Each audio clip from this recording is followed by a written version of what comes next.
నమస్తే welcome to our channel. YCP అధినేత YS Jaganmohan Reddy పులివెందులలో పర్యటిస్తున్న సంగతి తెలిసిందే. మరి ఈ నేపథ్యంలోనే నల్లపరెడ్డిపల్లెలో ఆయన రోడ్ షో నిర్వహించారు.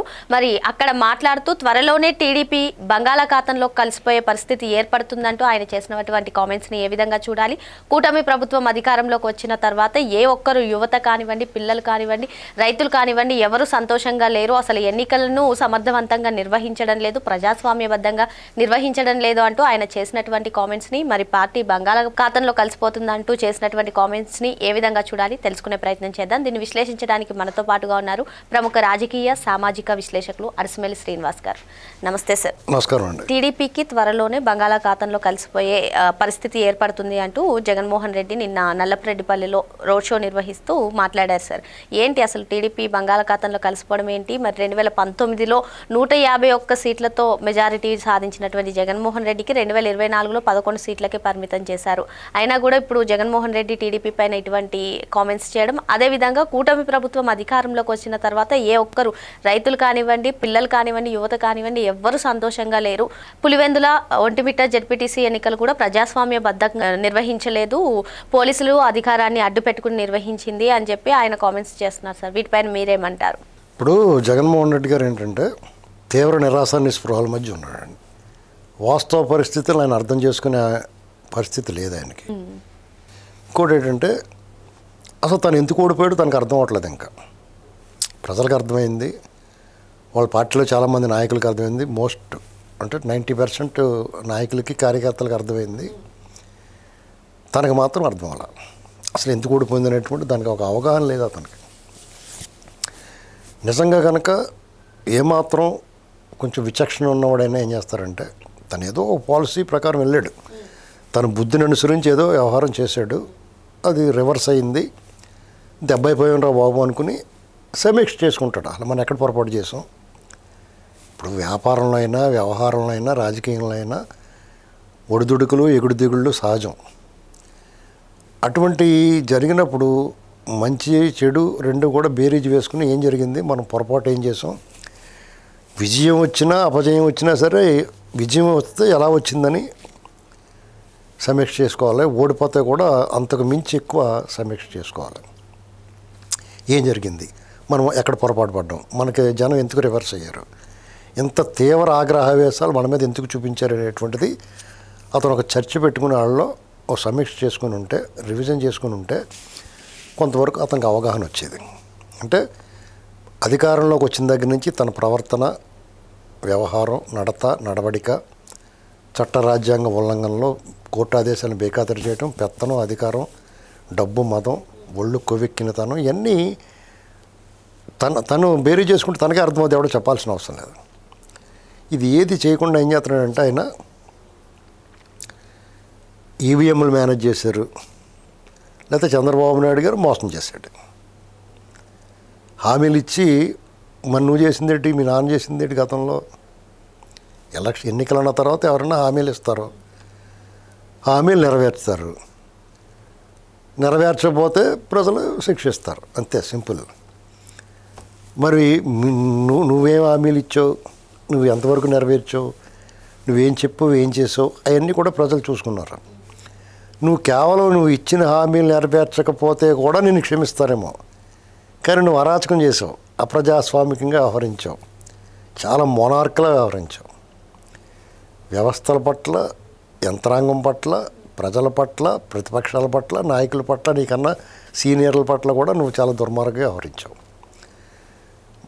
వృద్ధుల, పిల్లల, మహిళ అనే తేడా లేకుండా వాళ్ళు హింసకు గురి చేసావు. ఇవన్నీ నువ్వు బేరీ చేసుకోకుండా నాకేదో జరిగిపోయింది, వాళ్ళు మోసం చేశాడు, బాబు షూరిటీ, మోసం గ్యారంటీ, ఇలాంటివన్నీ మాట్లాడుతుంటే చంద్రబాబు నాయుడు గారు ఏం మోసం చేశాడు?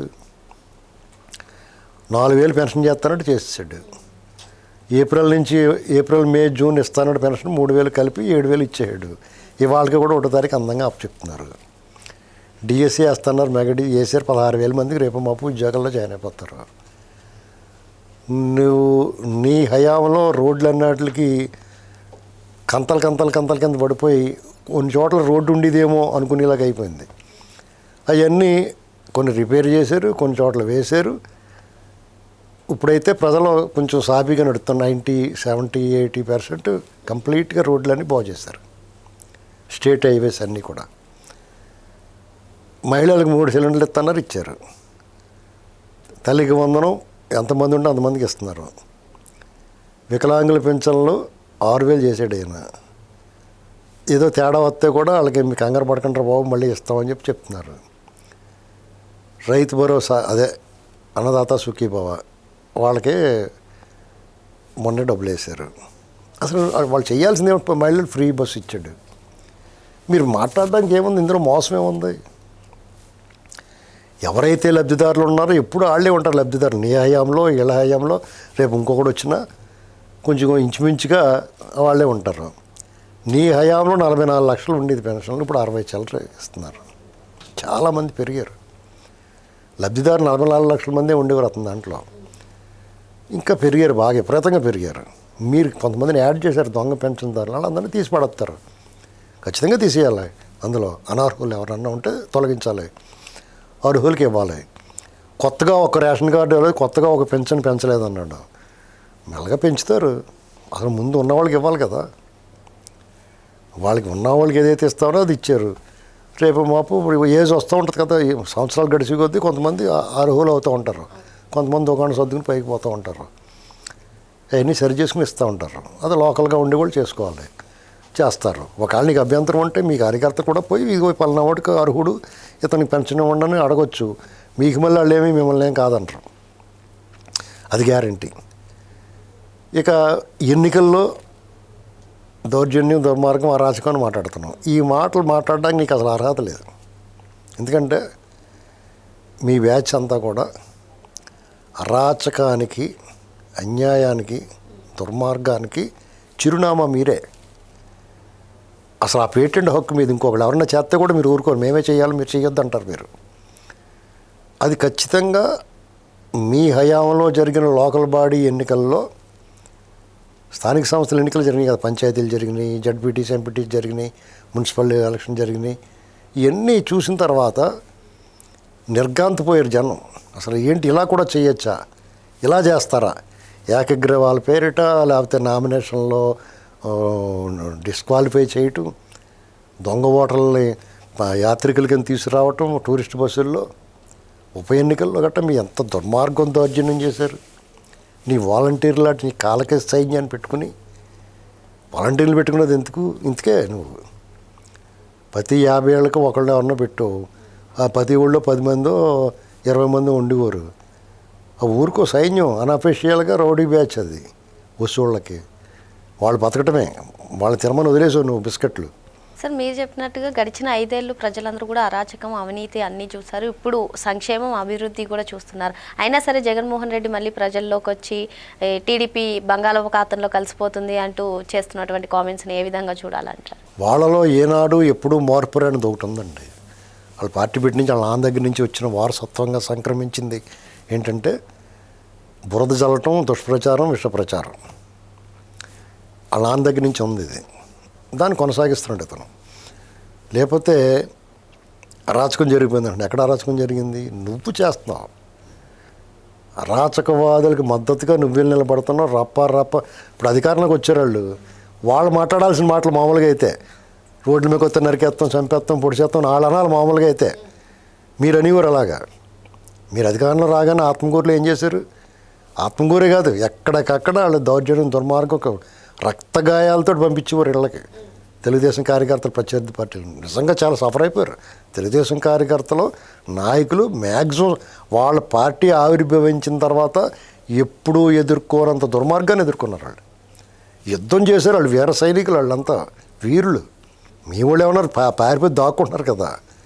వీళ్ళు ఏమంటలేదు కదా. ఇప్పుడు బయటకు వచ్చి మాట్లాడుతున్నాడు. నరసరాపేట సత్యనపల్లి కాసు మహేష్ రెడ్డి గొడ్డలట్టుకు వస్తారండి. గొడ్డలట్టు పుల్లలాంటి తీలు పెడతాం, అక్కడికి వచ్చి కొట్టేమని, పుల్లలు కొట్టేయమనండి.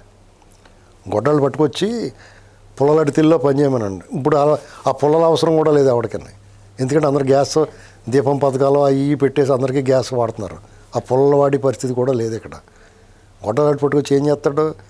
మన ఎన్నికల్లో చూసాం కదా, ఎన్నికల రోజుని వెనక ముందు చూసుకుంటే 10 మంది నీకు అతను కూడా వస్తే పరిగెత్తినట్టు ఉన్నాడు. జనం తరివేశారు. మీకు ఇక్కడ ఇప్పుడున్న ప్రభుత్వం సర్లే చావని అని మిమ్మల్ని వదిలేసినా మిమ్మల్ని జనం కొడతారు. ఆ పరిస్థితి చాలా ఆగ్రహంగా ఉన్నారు జనం. ఈ ప్రభుత్వం ఏమైనా చేస్తుందేమో అని చూస్తున్నారు. ఇలా నోటుకు వచ్చినట్టు మాట్లాడిన వాళ్ళని, ఎంత అరాచకం చేసిన వాళ్ళని వేచి ఉన్నారు. ఈ ప్రభుత్వం చర్యలు తీసుకుంటుందా లేదా, ఏం చేస్తారో అని వీళ్ళకి సమయం ఇచ్చారు. ఇప్పుడు ఇంకొక 6 నెలలు 5 నెలలు చూస్తారు.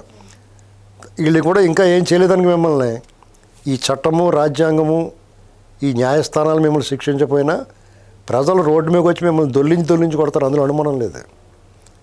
ఎందుకంటే మీరు ఇన్ని తప్పులు చేసి, ఇన్ని దుర్మార్గాలు చేసి, రాష్ట్రాన్ని సర్వనాశనం చేసి, ఎక్కడికక్కడ భయంకరమైన దోపిడీ చేశారు. ఇది కాకుండా మద్యం పేరుతో నకిలీ మద్యం, నాణ్యత లేని మద్యం ఇచ్చి ప్రజల ప్రాణాలు హరించారు. ఎన్నాళ్ళు సహిస్తారు? సహించారు, భరించారు. మిమ్మల్ని అధికారాన్ని తప్పించారు. ఇవాళ మీకు దేహశుద్ధి చేస్తానికి సిద్ధంగా ఉన్నారు. రోజా ఆవిడంటే సిగ్గు లేకుండానే ఋషికొండ మీద ప్యాలెస్ అంటూ అద్భుతం, ప్రపంచం ఆశ్చర్యపోయేలా కట్టారంట. పెచ్చులు ఊడిపోతున్నాయి చూసావా? మేకప్ వేసుకోకపోతే మీ ముఖం ఎలా కూడా అలాగే అయిపోయింది. అక్కడ దారుణంగా పెచ్చులు ఊడిపోయినాయండి. మీరు అలాంటి విషయాలు నోరు మూసుకుండాలి, ఎక్కువ మాట్లాడకూడదు. విమర్శ చేయాలి, ప్రతిపక్షంగా మీరు విమర్శ చేయాలి. ఇంకో ధాన్యం రైతులు సరిగ్గా డబ్బులు పడతలేదు, లేకపోతే వాళ్ళు సరిగ్గా కొనట్లేదు, రేట్ లేదు, ఉల్లిపాయల రేట్ లేదు అన్నారా, అలాంటివి అడగొచ్చు, తప్పలేదు. అంతేగాని ఉల్లిపాయల రేట్లు ఉంటే బాగుండాలి కానీ హెరిటేజ్లో ఎంత అండి పనికిమాలిన అవివేకమైన ప్రశ్నలు వేస్తున్నాడు అతను. హెరిటేజ్లో 10 ఏళ్ళు అయింది. వాళ్ళు రిటైల్ మార్కెట్, రిటైల్ స్టోర్స్ వాళ్ళు ఆపేసి వేరే ఫ్యూచర్ గ్రూప్ తీసేసుకుంది. వాళ్ళకి అప్పచెప్పేశారు అది. వీళ్ళు పాలు ఉత్పత్తులు మాత్రం అమ్ముతున్నారు. మినిమం కనీసం అవగాహన లేకుండా, వివేకం లేకుండా, ఏం మాట్లాడుతున్నాడో తెలియకుండా మాట్లాడేవాడికి విలువ ఇచ్చి దాని మీద మనం ఎంతసేపు కంఠశోష, తల పోటిది ఏదో ఏ ముసుపాకు మాట్లాడుతున్నాం అనమాట మనం అంతా. ఎందుకంటే అతను వెళ్ళి జలహారతి, ఆ ముఖానికి జలహారతి ఇచ్చి కళ అయినా ఉందా? అక్కడ కుప్పంలో సెట్టింగ్ వేసాడు. ఆ నాన్న నయం కొంచెం చేసినా చేయకపోయినా కొంత ఏదో ప్రారంభించి ఆ కాంట్రాక్టర్లు మొబిలైజేషన్ అడ్వాన్స్లన్నా దొబ్బెట్టాడు. ఇది అతను కాలంలో తవ్వించాడు. ఇది ఆ పని లేదు. ఇతను పుట్టినే కూర్చున్నాడు, ఇంట్లో కూర్చున్నాడు, బయటకు రాకుండానే. అసలు ఇప్పుడు డబ్బులు ఎక్కకుండా ఉన్నాడు అనుకున్నానండి. అతను వేరే పని ఏమీ చేయలే. బటన్ నొక్కడానికి వచ్చేవాడు, సగం నొక్కేవాడు, సగం నొక్కకుండా ఆ పవన్ కళ్యాణ్ కానీ చంద్రబాబు గారిని తిట్టేసిపోయేవాడు. ఇవాళ బంగాళాఖాతంలో కలిసిపోద్దా? బంగాళాఖాతంలో కలిపి మగాడు మొనగాడు తెలుగుదేశం పార్టీని నా లెక్క ప్రకారం ఇప్పటివరకు రాడు.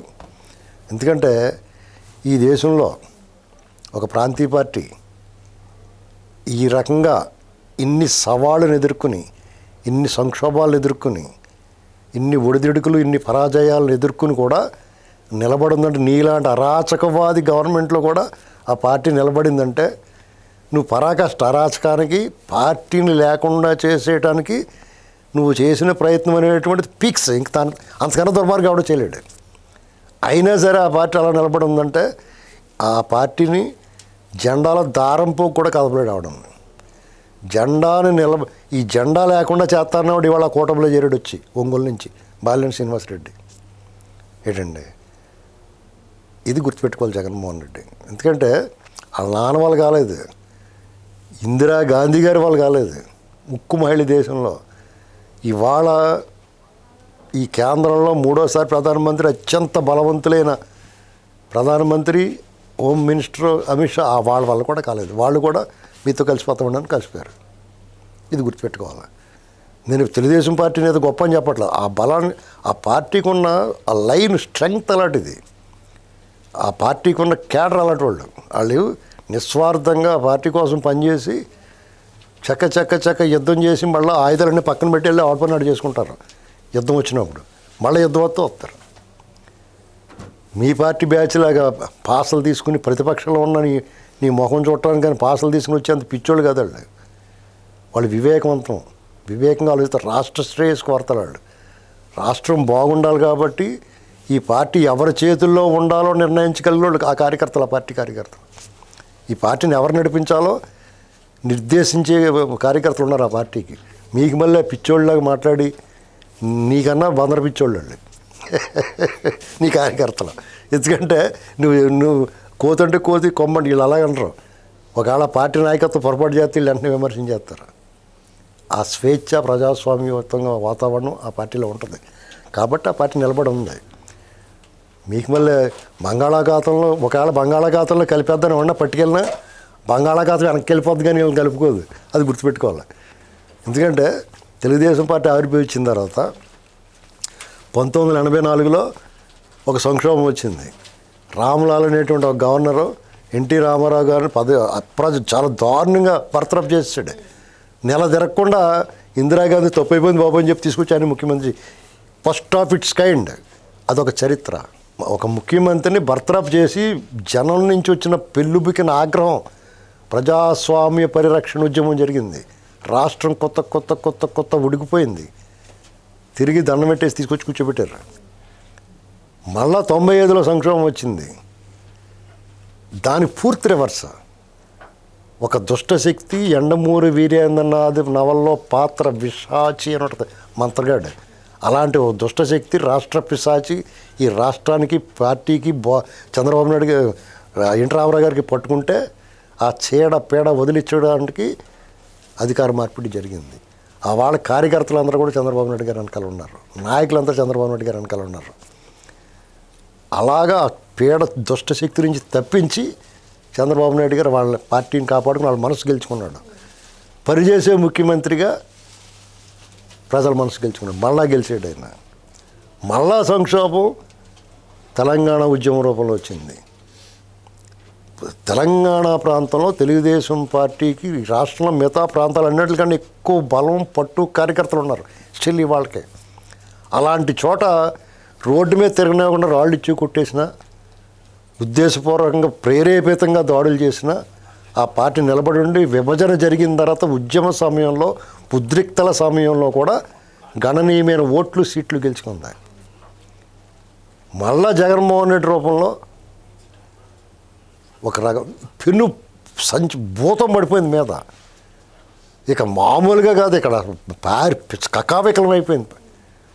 అయినా సరే దుర్భేద్యమైన కుడ్యం ఒక కోటలాగా ఆ పార్టీ నిలబడే కార్యకర్తలు కాసుకున్నారు. నిన్ను నాలాంటి వాడు కూడా వచ్చి బయటికి నిన్ను తరిమి కొట్టడంలో చేసాం. తెలుగుదేశం పార్టీ రథం లాగడానికి కోట్లాది మంది వచ్చి ఆ రథాన్ని లాగారు. ఇవాళ పైన కూర్చోబెట్టారు. నీ బాబు తరం అవ్వలేదు, మీ పార్టీ తరం అవ్వలేదు, నీ తరం అవ్వలేదు. ఎవరు కూడా దాని గురించి ఆలోచించుకోక్కర్లేదు. తెలుగుదేశం పార్టీని బంగాళాఖాతంలో కలుపుతామంటే నువ్వు కలపడానికి వెళ్ళినప్పుడు నువ్వు చూడండి, నిమజ్జనానికి వెళ్ళి దుర్మరణం పోలేయారు అంటారు కదా, అలాగా ఈ పార్టీని తీసుకెళ్ళి కలపడానికి వెళ్ళి నువ్వు ములుగుతావు. అది చూసుకో ముందు. టీడీపీ జెండాను పట్టుకునే మునగాడు ఇప్పటి వరకు పుట్టలేదు, ఇక పైన పుట్టబోవడానికి కూడా సార్ చెప్తున్నారు. మరో అంశంతో మళ్ళీ కలుద్దాం. Thank you sir.